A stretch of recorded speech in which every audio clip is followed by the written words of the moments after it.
With my talk, everything you always wanted to know about money, but were afraid to ask. With my talk, I would like to accomplish three things. First, I want to explain some sound and time-tested basics of monetary theory. Second, I would like to point out why it is important to have a free market in money, that the battlefield of our time is not between, say, Bitcoin, stablecoins, gold and silver, but between government monopolized fiat monies and a free market in money. And third, I hope to strengthen your conviction that we need a free market in money.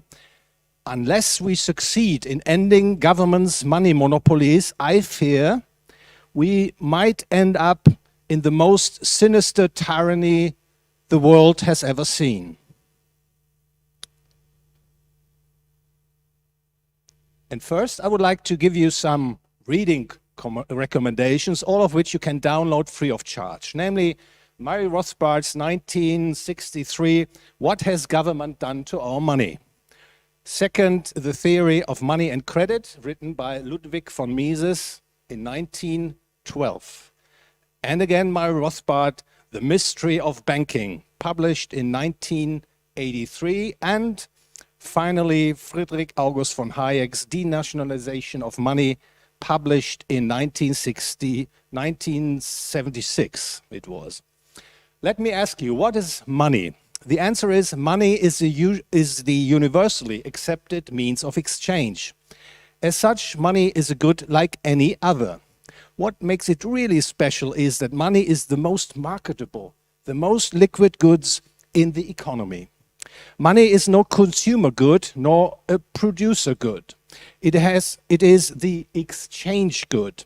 It is a good sui generis. What functions does money have? According to most economics textbooks, the answer is that money has three functions. It is means of exchange, unit of account, and store of value. Upon closer examination, however, we realize that money has just one function, and that is as a means of exchange. The unit of account function and the store of value function are merely sub-functions of the means of exchange function of money.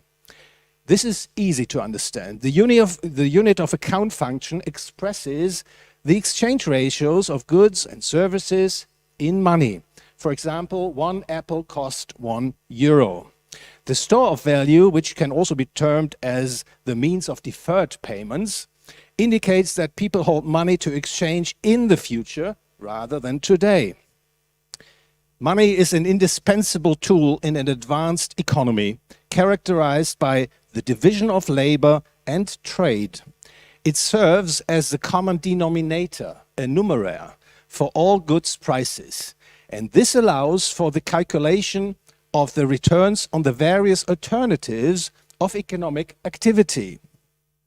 In a complex economy, only monetary calculation can allocate resources to their most productive uses, that is, uses that satisfy consumer demand best. Today's modern advanced economies could not exist without using money for economic calculation. An economy becomes richer if there are more producer and consumer goods. However, this does not apply to money. Why? Money, which has only use value derived from its purchasing power, is a good, and as such, determining its value falls under the so-called law of diminishing marginal utility. What does this law say? It says, first, a large supply of goods is preferable to a smaller supply of goods. And second, the marginal utility of the additional unit of a good decreases. So an increase in the money supply in the economy reduces the marginal utility of the money unit compared to other goods. As people exchange their additional money holdings for other goods, money prices increase.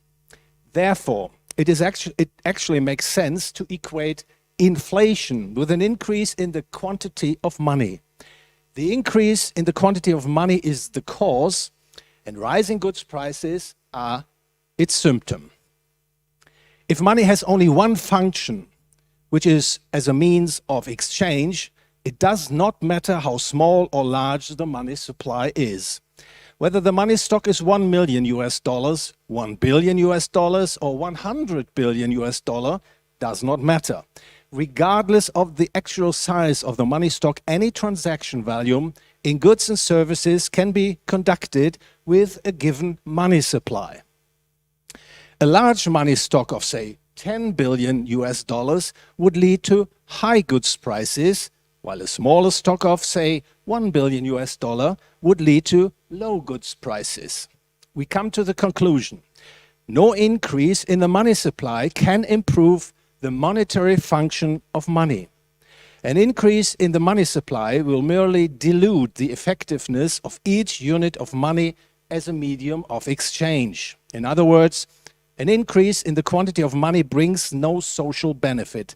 Any quantity of money that exists at any given time is optimal. Now you may ask, why is the fiat money supply increasing in today's monetary regime, be it in the US, Europe, Asia, or Latin America? The answer is that an increase in the quantity of money leads to a redistribution of income and wealth among people. It makes some richer at the expense of many others. Why? The first recipients of the new money benefit because they can purchase goods at unchanged prices with their newly received money. As the new money makes its way through the economy, it drives up goods prices. As a result, late recipients of the new money can only purchase at already elevated prices. The early recipients of the new money benefit at the expense of later recipients. This is the so-called Cantillon effect. And you can imagine that it is politically highly attractive to increase the money supply and to benefit from it, especially as far as governments and the banking system is concerned. Where does our money come from? There are several theories about the origin of money.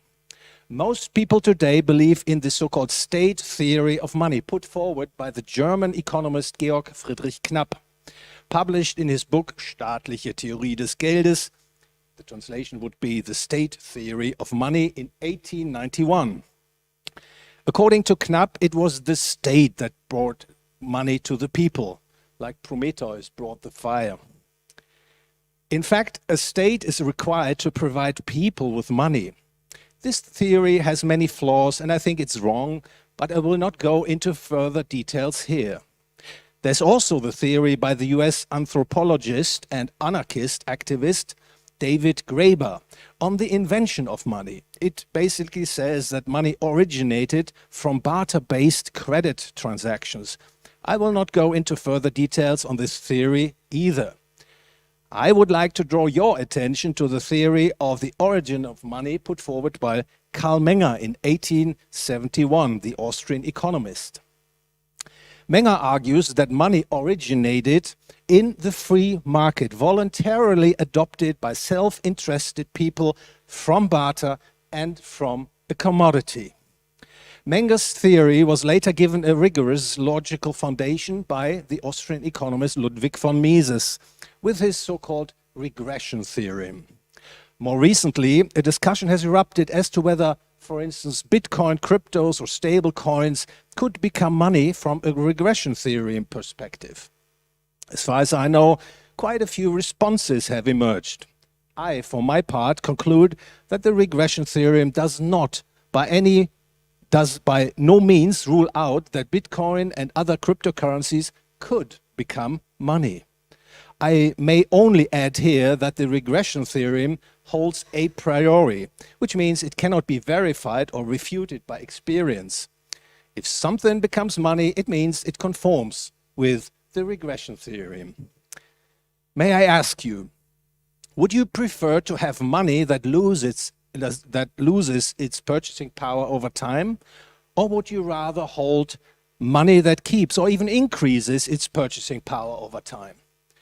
I think most people in their right mind would opt for money with stable purchasing power or money that gains in purchasing power. This would imply a money that comes with deflating goods prices over time. But wait, what would happen if goods prices didn't rise or even fell over time? If that were the case, wouldn't that cause a significant problem for the economy as a whole? Let us assume people opt for money that has a constant supply. You may think of people using Bitcoin as money, and the total amount, as you know, of Bitcoin is a constant 21 million units, at least theoretically. An increase in the economic output would then, other things being equal, lead to a deflation in goods prices. Wouldn't it drive the economy over the cliff? Wouldn't it destroy firms' profits? Wouldn't consumers stop consuming? The answer to all this question is no. A firm's profit is simply the spread between revenue and costs. In an economy where the prices of goods are rising, which is the case in today's inflationary regime, the successful entrepreneur must ensure that revenues grow faster than costs. Likewise, in a price deflation regime, the firm must ensure that its costs fall faster than its revenues.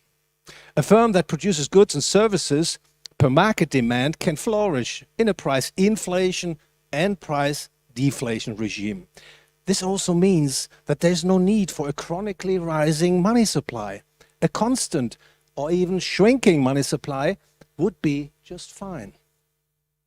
What would price deflation do to consumer demand? Wouldn't people refrain from buying goods today because they can expect to buy them at lower prices in the future? The answer is no. We cannot come to such a conclusion, and with good reason. First, there are goods and services the consumption of which cannot be postponed. Think of food, clothes, shelter, etc. Whatever the price tomorrow, next week, or next month, we must purchase them today. And second, there is a phenomenon in the realm of human action called time preference. Time preference means that people value a good available today higher than the same good under the same conditions at a later time. Time preference manifests as the so-called originary interest rate. This is the discount the value of a future good suffers compared to the value of a present good. Time preference and the originary interest rate are always positive and can never disappear, as they are categories of human action. To illustrate what time preference means for people's action, let me give you a simple example. Imagine a car costs $50,000 today and just $25 in a year. Whether people will buy today or postpone their purchase depends on the concept of marginal utility. Of course, the marginal utility of buying the car for $25,000 ranks higher on people's value scale than paying $50,000 for the car. However, when it comes to deciding to buy now or later, people compare the discounted marginal utility of purchasing the good for $25,000 in a year from now to the marginal utility of buying it for $50,000 today. I'll give you a little illustration of what I'm talking about. If the discounted marginal utility of buying the car for $25,000 in a year is lower than the marginal utility of buying it for $50,000 now, people will buy it now. If it is higher, they will postpone their purchase. Since people's time preference can never be zero or for logical reasons, let alone be negative, we cannot conclude that people will postpone their purchases only because of lower goods prices in the future. This little illustration tells us this. There would be nothing wrong with goods prices falling instead of rising. The economy may very well thrive when goods prices decline. And so again, the quantity of money in an economy doesn't have to grow. It can also be constant or even shrink over time, and so can goods prices. But what about credit markets? When goods prices decline, you might wonder. If, for instance, prices fall by 3% per year, the purchasing power of money increases by 3% per year. In that case, I wouldn't trade my money for, say, a T-bill that yields only, say, 2% per year. to entice me to part with my money, a borrower would have to offer a return on the investment greater than the increase in the purchasing power of money, say 3.5%. With declining goods prices over time, market lending rates would approach zero in nominal terms. The price component would become negative, corresponding, grosso modo, with a positive real interest rate component. It may well be that under such conditions, borrowing would become more expensive than in today's fiat money world. Firms, however, could fund their expenditures by retaining earnings and rights issues rather than taking on new debt, and people would invest a higher portion of their savings in, say, company stocks and bonds. So in a world of goods price deflation, credit markets can be expected to function just fine. But they certainly wouldn't be as overblown as they have become in today's fiat money regime. Bitcoin fans may know the following phrase all too well. The Bitcoin price is too volatile and therefore it cannot be money. This is, of course, not a convincing argument. At the beginning of its life cycle, the demand for an innovation is typically relatively low. This applies to Bitcoin as well as to crypto units and other stablecoins, say. However, once Bitcoin becomes more widely accepted, its demand will grow broader and less volatile. It will become less volatile. Its market price, its exchange rate against sales item will show fewer fluctuations. The finding that the Bitcoin price is relatively volatile right now would not rule out the possibility that Bitcoin could eventually become money. Another interesting question is, would people like to have money that causes goods prices to fluctuate widely, or would they prefer money that keeps goods prices a bit more stable? Take, for instance, gold. The yellow metal has use value as money and as a non-monetary good, resulting from, for example, industrial applications. Bitcoin, in contrast, has only one purpose: to serve as a means of exchange. Suppose people use Bitcoin as money. Then, for whatever reason, people suddenly prefer to hold less money, less Bitcoin. They exchange their Bitcoin for goods, and so the prices of goods in terms of Bitcoin increase. As Bitcoin is solely held for monetary purposes, there are no counteracting market forces to support its value. When gold is used as money and people decide to reduce their gold holdings for whatever reason, this would also drive up goods prices in gold terms.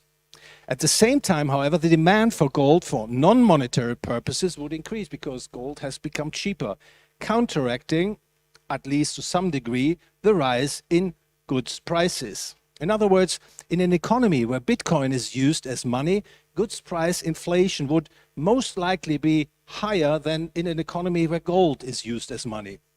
However, I cannot say whether Bitcoin with a higher goods price inflation or lower, or gold with a lower goods price volatility would be better money from people's perspective. Only a truly free market in money, where the demand for and the supply of money are truly free, could give us the answer. When we think about money, present and future, there's an issue which we should not overlook, and that is the intermediation issue. We have pretty good reason to believe that not all money users will want to or can rely on peer-to-peer transactions. In a modern, highly developed economy, people demand settlement, storage, and safeguarding services for their money, provided by intermediaries such as deposit banks and payment processors. By the way, this also applies to the crypto space. Just think of the large number of people holding their cryptos with trading platforms rather than in their personal wallets. Developed credit markets cannot function without specialized intermediaries who channel money from savers to investors. Borrowing and lending decisions require personal judgment, and such judgment is difficult, if not impossible, to make in an anonymous and trustless environment where automatic computer algorithms prevail. Also, the deposit business cannot function without clear designations. Money that does not or cannot provide for some kind of intermediation services would severely hamper one has to fear, economic development and would likely be overtaken by alternative money that allows for intermediation services. This conclusion does not speak against Bitcoin or other cryptos. However, it does pour some buckets of iced water on the idea that anonymous and trustless money would emerge out of necessity or naturally. Without complete anonymity, Bitcoin and co. would lose an attractive competitive advantage over, for example, digital gold or silver-backed money and payment systems. Unfortunately, however, with incomplete anonymity, the government will be breathing down people's neck in all monetary matters, as you know. Be it Bitcoin money, gold and silver money, or any other form of money. I will come back to this issue later. It is now time to take a critical look at today's worldwide paper or fiat money regime, as it is an economically and socially problematic system with far-reaching and seriously challenging economic and societal consequences, implications that go well beyond what most people can imagine. Fiat money is inflationary. It loses its purchasing power over time. And the US dollar, the euro, the Chinese renminbi, even the Swiss franc, they're all fiat currencies. Fiat money benefits a few at the expense of many others, so we can say that fiat money is socially unjust. Fiat money causes boom and bust cycles. It sets into motion an artificial economic upswing followed by crash. Fiat money leads to over-indebtedness. It is created through credit expansion, and the economy's debt burden exceeds income growth. Fiat money allows the state to grow ever bigger and become more powerful. It makes waging wars cheap, and all this at the expense of civil liberties and freedom, paving the way towards tyranny. I should note here that we should not fall into the belief that the widespread use of fiat money indicates voluntary acceptance by money users. In a world where governments have monopolized money production, currency competition is suppressed, and people are effectively coerced into using fiat money for two reasons. First, governments have established so-called legal tender laws that effectively privilege the use of government fiat money over alternative means of exchange. And second, governments have levied capital gain taxes and or sales taxes on goods that might compete with fiat money, such as gold, silver or Bitcoin, making them in many regions of the world as of today uncompetitive compared to fiat money. States and their central banks want to maintain their fiat money monopoly. They do not want private monies to compete with their fiat currencies. To tighten their grip on monetary matters, central banks are even planning to issue central bank digital currencies, as we heard earlier this morning. This is unsurprisingly rather problematic. First, central bank digital currencies are not better money. They represent fiat money. As such, fiat central bank digital currencies suffer from the same economic and ethical defects as physical and electronic fiat monies. Second, central bank digital currencies will most likely replace cash or allow governments to phase out coins and notes. People would lose an important option for making anonymous payments, and what little is left of their financial privacy will be gone. Third, without cash, your money can no longer be withdrawn from the banking system. It can be expropriated by negative interest rates imposed by the central bank. Fourth, as acceptance grows, central bank digital currency can easily be instrumentalized for broader political purposes. Just think of China's social credit system. Imagine, if you will, only getting access to central bank digital currency if you comply with the government's directives or comply with the wishes of those special interest groups that determine government orders. If you don't obey, you suffer disadvantage. You can no longer travel, order certain newspapers and books, or buy groceries. Your accounts may be frozen and your money even confiscated if you dare dissent too much. The list of such anti-freedom atrocities made possible in a world of central bank digital currencies is endless. Perhaps it is the right time, the right moment to direct your attention to the fact that the idea of central banking and by extension central bank money, be it in physical or in digital form, is not a capitalist but a Marxist concept. In his manifesto of the Communist Party from 1848, published together with Friedrich Engels, Karl Marx calls for so-called measures by which he meant despotic inroads, despotic encroachments on property rights that would be inevitable as means of completely revolutionizing the mode of production, that is, bringing about communism. Marx's fifth measure reads, quote, centralization of credit in the hands of the state by means of a national bank with state capital and exclusive monopoly, quote ends. Undoubtedly, holding the money monopoly puts the monopolist in a rather powerful position. It determines who gets credit and money and who doesn't. It influences the cost of credit and capital and the distribution of income and wealth. So it is not surprising that, especially with the monopoly over fiat money, states have become bigger and more powerful over time, measured in terms of their spending and debt relative to GDP, the number of regulations, laws, etc. You may have noticed that the system of free markets of capitalism is by and large in disrepute, not only in Europe, but in other regions of the world as well. People blame the free market and capitalism for all sorts of evils: financial and economic crises, unemployment, income and wealth disparities, environmental pollution, etc.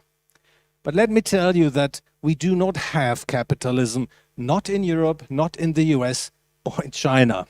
What we do have is so-called interventionism, an economic and social system in which the state intervenes in the functioning of the free market, for example, through orders, laws, bans, regulations, taxes, subsidies, sanctions, by meddling with education, healthcare, transportation, pensions, the environment, and the credit and money system.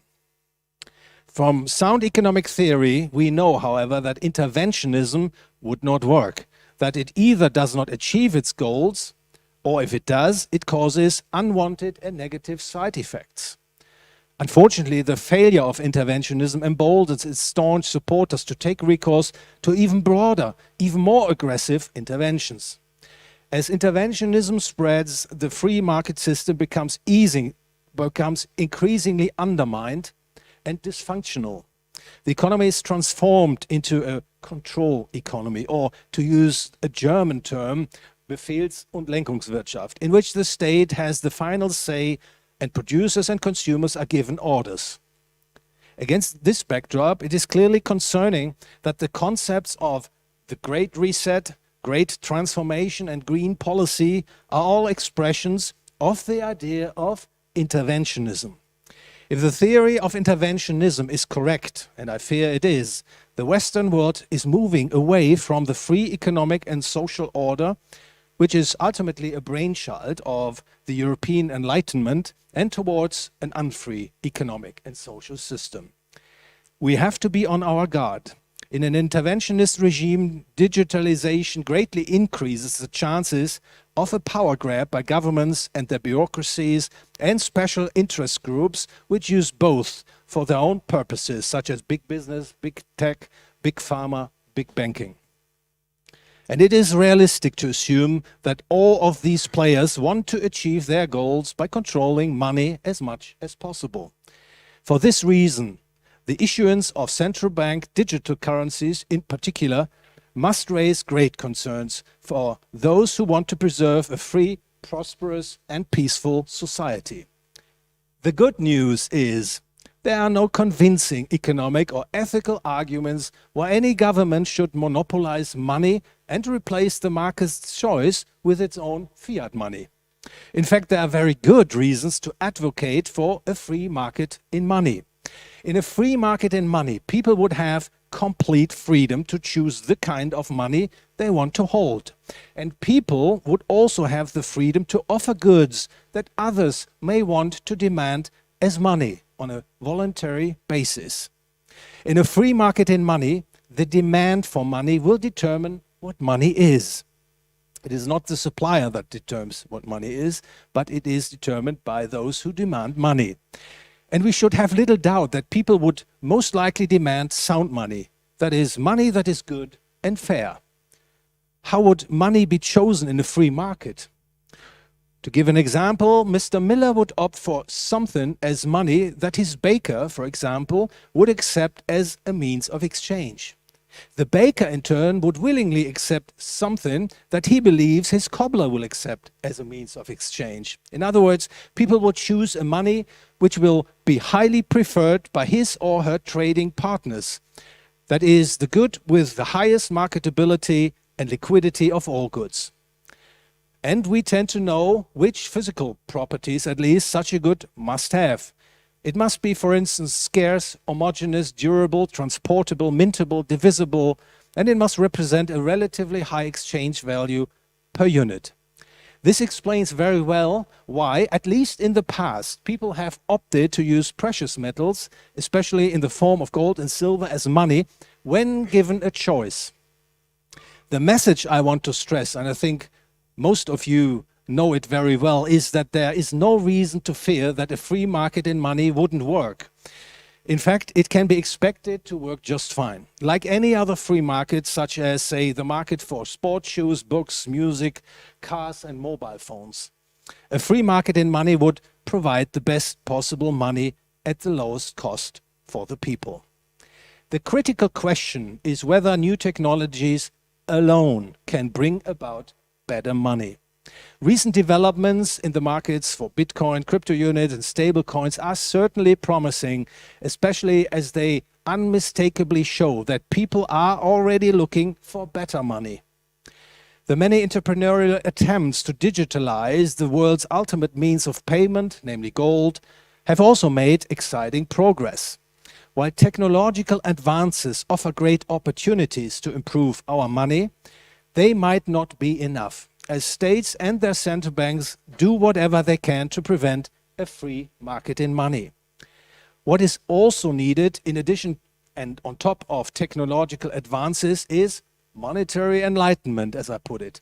Familiarizing people with the insight that a government fiat money monopoly is actually destructive and harmful to them.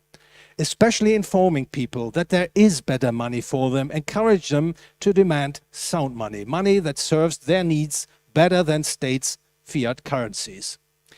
This inevitably goes hand in hand with the eye-opening insight that states, as we know them today, stand in the way of people getting sound money. Once people realize that they would be better off with a free market in money, the chances of ending state monopolies of money, legal tender laws and tax burdens imposed on potential money candidates greatly increase. And it may even result in the state, as we know it today, withering away. People must have the freedom to choose which kind of money they want to use, gold and silver, Bitcoin or whatever else. Let me close with a quote from the Austrian economist Ludwig von Mises, who understood very well the importance of sound money for freedom and prosperity. Quote, "The sound money principle has two aspects. It is affirmative in approving the market's choice of a commonly used medium of exchange. It is negative in obstructing the government's propensity to meddle with the currency system. And further, it is impossible to grasp the meaning of the idea of sound money if one does not realize that it was devised as an instrument for the protection of civil liberties against despotic inroads on the part of governments. Ideologically, it belongs in the same class with political constitutions and bills of right," quote ends. A free market in money will make our world a better place. Thank you very much for your attention.